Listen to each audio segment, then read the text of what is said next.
First compose చేసిన song ఏంటండి? చుక్కా చుక్కా ఒకటే అనే సాంగ్. ఒకసారి మా కోసం హమ్ చేస్తారా?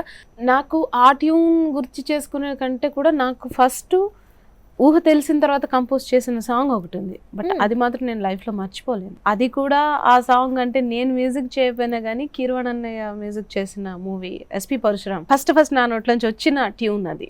ఏడవ కేడవ కేడవ కమ్మ ఇంచక్కా నువ్వు బువ్వ తినవమ్మ పాలు వెన్న పోసి కలిపానమ్మా ఇది అమ్మ ముద్ద ఇది నాన్న ముద్ద ఇది చల్లని చందమామ ముద్ద. కీరవాణి గారి కంపోజిషన్ లో కూడా మీరు ట్యూన్స్ కంపోజ్ చేస్తూ కూడా ఉంటారని తెలిసిందే. నేను జనరల్గా ఏం చేసేదాన్ని అంటే తను కూడా ఊరికి ఇంట్లో ఖాళీగా కూర్చోవడం ఎందుకని వెళ్ళేదాన్ని.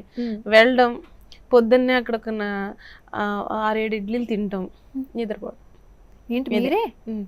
ఓకే. తను ట్యూన్ చెప్తుంటే ఇలా కునుకుపాట్లు పడ్డాం. ఏం చేస్తున్నావు అక్కడ అని ఒక గసురు గసురుతాడు, దాంతో మొత్తం స్టార్ట్. ఓకే, అలాంటి మీరు కొంచెం హెల్ప్ చేస్తున్న సాంగ్స్ ఏమేమి ఉన్నాయి? అబ్బా నన్ను కన్నాయమ్మ బాబు గుర్తొచ్చాడు అబ్బా ఈ సొగ్గాడి దెబ్బ. తన దగ్గర చాలా సాంగ్స్ పాడాను, చాలా హిట్ సాంగ్స్ పాడాను. పాడుతున్నప్పుడు కూడా తను కన్సోల్లో ఉండేవాడు, నేనేమో వాయిస్ రూమ్లో ఉండేదాన్ని. ఏదైనా సరిగ్గా పాడేది కూడా వచ్చేది కదా నాకు సరిగ్గా. తను లేకపోతే ఇంకా బాగా వచ్చేది నాకు పాట.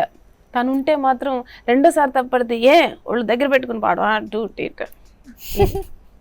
మరి అలాంటి సిచ్యుయేషన్ లో మీరు ది బెస్ట్ ఇచ్చిన సాంగ్ ఏదైనా ఉందా? ఏం హాయిగుందిరా బొంబాయి ప్రేమిక ఇంకాస్త ఇచ్చుకో ఇక